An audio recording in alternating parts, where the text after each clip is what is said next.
अस्सलाम वालेकुम। आवाज़ आ रही है आप लोगों को?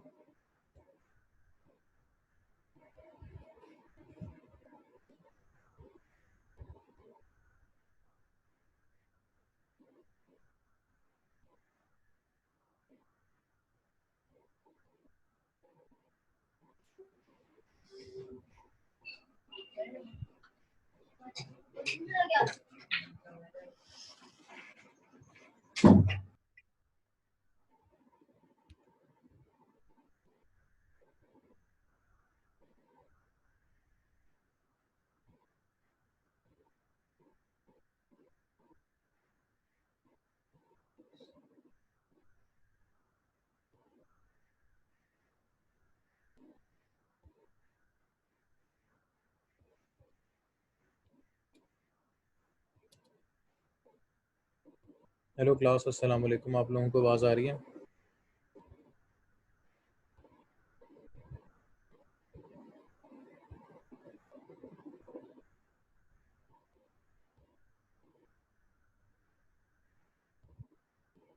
अच्छा क्लास, आप लोगों के दरमियान इस टाइम सीआर है?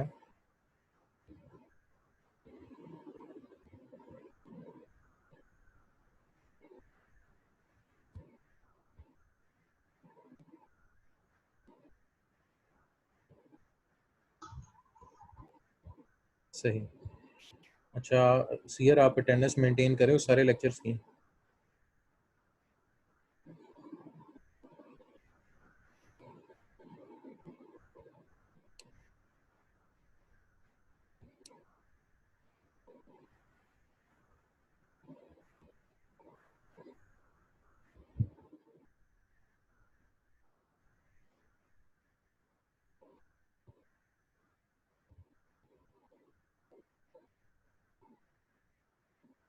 हेलो सीआर, आप सारे लेक्चर्स के स्टूडेंट्स की अटेंडेंस मेंटेन करें।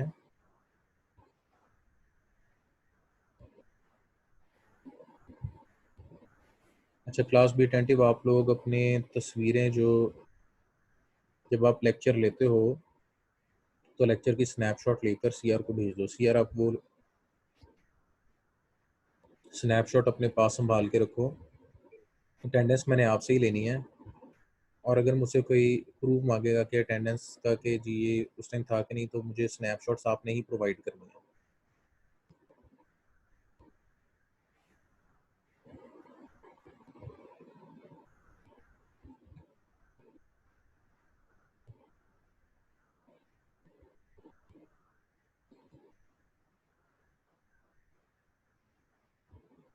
चलें क्लास में आज का लेक्चर स्टार्ट करता हूँ।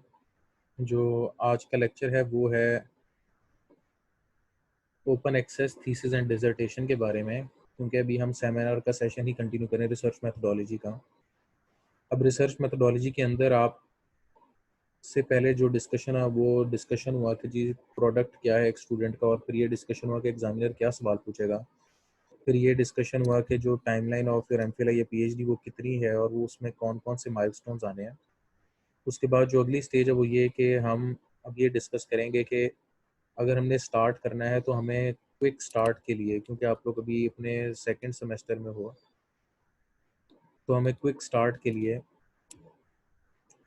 क्या करना चाहिए।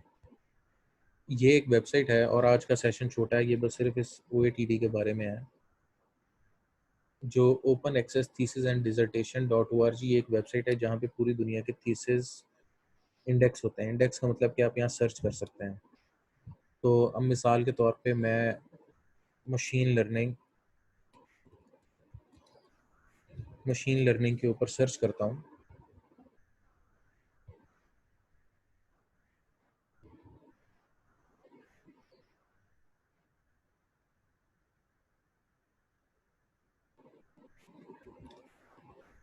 तो मेरे पास मशीन लर्निंग के तकरीबन कोई 20,300 रिकॉर्ड्स आए हैं। इसमें से जो मुझे ढूंढने हैं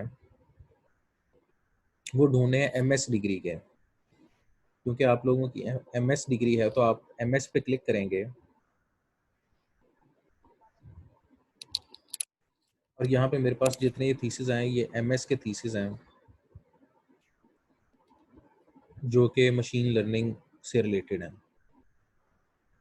अब क्लास आप लोगों की असाइनमेंट ये है बेसिकली सेशन आज का और कल, आज का जो सेशन है वो छोटा सेशन है और वो आज की असाइनमेंट के बाद एंड हो जाएगा इंशाल्लाह। वो ये है कि इस वेबसाइट पे oatd.org पे आप अपने एरिया से रिलेटेड, चाहे आपका मशीन लर्निंग है, चाहे आपका इमेज प्रोसेसिंग है, मशीन लर्निंग इन समथिंग, अगर कोई एरिया स्पेसिफिक है आप वो सर्च करना चाहें, जो भी कंप्यूटर साइंस से रिलेटेड आपका एरिया है, आप oatd.org वेबसाइट पे सर्च करें।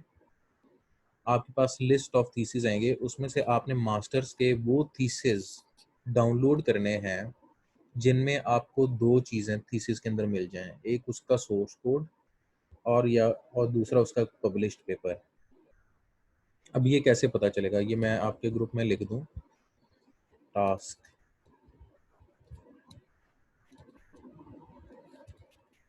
सोर्स कोड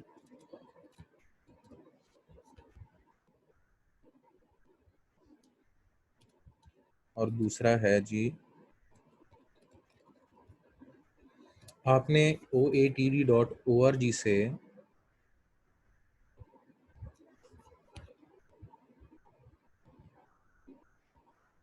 उन थीसिस को सिलेक्ट करना है जिसमें आपको उसका सोर्स कोड या पब्लिकेशन मिल जाए। वो कैसे होगा, आप इस थीसिस को डाउनलोड करेंगे, कोई भी थीसिस है, उस थीसिस को डाउनलोड करने के बाद आप उस थीसिस में सर्च करेंगे सोर्स कोड या फिर प्रोग्राम, इस तरह के आप कीवर्ड सर्च करेंगे और वो देखेंगे कि उसने कोई लिंक प्रोवाइड किया हुआ है अपने सोर्स कोड का। अगर उसने कोई लिंक प्रोवाइड किया हुआ है अपने सोर्स कोड का तो आपने उसको अपनी लिस्ट में डाल देना है। दूसरा टास्क है कि आप उसके से रिलेटेड कोई पेपर ढूंढेंगे। पेपर आपको कैसे मिलेगा, पेपर ऐसे मिलेगा कि आपने वेबसाइट ओपन करनी है scholar.google.com और वेबसाइट के अंदर आपने ऑथर और उसके थीसिस के टाइटल को सर्च करना है। मिसाल के तौर पे जी ये पहला थीसिस है, a review on mathematical techniques in machine learning, तो ये ओवन एड्रॉन लुइस का थीसिस है। तो आप ये कीवर्ड ओवन एड्रॉन लुइस स्पेस जो आपका उसका टाइटल है review of mathematical technical techniques in machine learning, ये आप scholar.google.com पे सर्च करेंगे। जब आप ये सर्च करेंगे तो आपको एक तो ये थीसिस मिलेगा, लेकिन इस थीसिस के अलावा आपने चेक करना है कि क्या उस ओनर का कोई पेपर है। अगर आपके पास एक रिसर्च पेपर और थीसिस ये दोनों आ जाते हैं तो आप उधर से अपनी रिसर्च का स्टार्ट कर सकते हैं।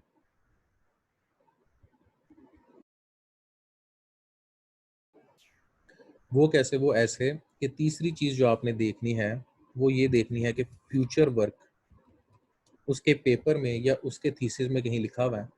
अगर उसके पेपर या थीसिस में आपको कहीं से भी फ्यूचर वर्क मिल जाता है तो आप उस थीसिस को और उस पेपर को अपने कोर पेपर की जगह सेलेक्ट कर सकते हैं और उसके फ्यूचर वर्क को लेकर अपनी रिसर्च स्टार्ट कर सकते हैं। थीसिस ढूंढना इसलिए बहुत ज़रूरी है कि अगर आपको थीसिस मिल जाता है तो थीसिस के अंदर जो लिटरेचर रिव्यू का सेक्शन है उससे आप अपना लिटरेचर रिव्यू बना सकते हैं। जो उसकी मेथड्स और टेक्निक्स हैं उसका सोर्स कोड मिल गया तो आपके लिए स्टार्टिंग पॉइंट बहुत अच्छा है कि आपको उसने सोर्स कोड दे दिया है, डाटा सेट दे दिया है। फिर तीसरी चीज़ ये कि उसमें फ्यूचर वर्क उसने डिस्कस किया होगा तो आपको उसने एक रास्ता दिखा दिया है कि इस जगह से आप अपनी रिसर्च स्टार्ट कर सकते हैं। ये असाइनमेंट आपकी कल की असाइनमेंट है कि आपने अपना एरिया ऑफ रिसर्च इस वेबसाइट पे लिखकर आपने एमएस के थीसिस डाउनलोड करने हैं। तीसरा पैरामीटर, सॉरी मैं पहले नहीं बता सका, जो आप एक और लगा लें वो ये कि वो आप 2016 से 2020 के दरमियान के थीसिस देखें। अब 2016 से 2020 के दरमियान में 1022 थीसिस पब्लिश हुए हैं।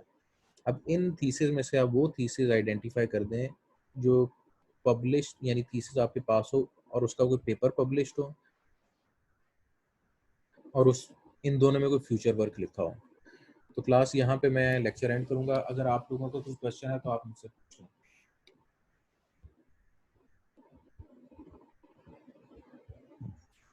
सर मेरा एक सवाल है। हाँ जी पूछें। सर हर हर चीज का एक पेपर होगा लाजमी? नहीं, ज़रूरी नहीं है, इसलिए तो कहा कि आप ढूंढेंगे और मैंने वो तरीका भी बताया कि आप ढूंढेंगे कैसे। देखें, मैंने ओके सर। सर्च किया जी मशीन लर्निंग। अब मशीन लर्निंग पे मुझे ये मिल गया thesis performance analysis of machine learning applications on rapid highly parallel computing architecture. ठीक है जी, ये इसका टाइटल था इसके थीसिस का, और इसके ऑथर का नाम है मोदी आकाश कितान। ठीक है, अब ये जो मोदी आकाश कितान और ये जो पेपर का टाइटल है, मैं इसको करूंगा कॉपी और इसको मैं ले जाऊंगा स्कॉलर के अंदर, scholar.google.com में।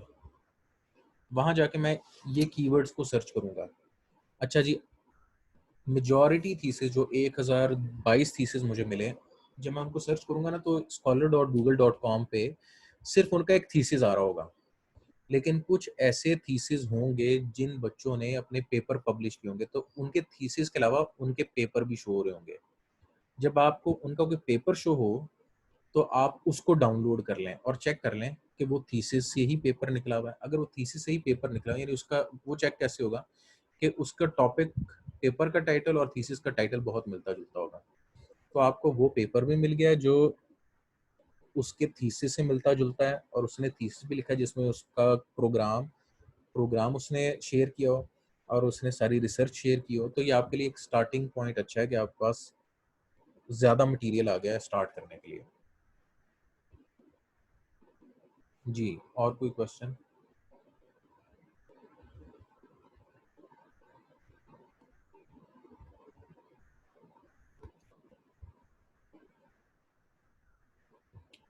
अगर कोई क्वेश्चन नहीं है तब भी आप बता सकते हैं।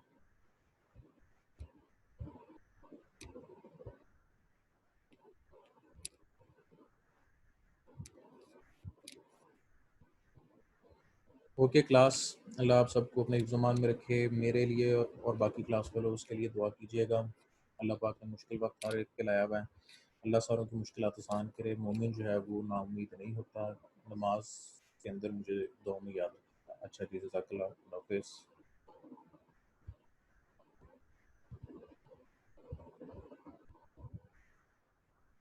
हाँ जी, जो लेक्चर की रिकॉर्डिंग्स हैं वो यूट्यूब के ऊपर पड़ी हुई हैं। यूट्यूब का चैनल मैंने आपके ग्रुप में शेयर कर दिया गया। आपके व्हाट्सएप के ग्रुप में मैंने यूट्यूब का चैनल शेयर कर दिया। अल्लाह हाफ़िज़।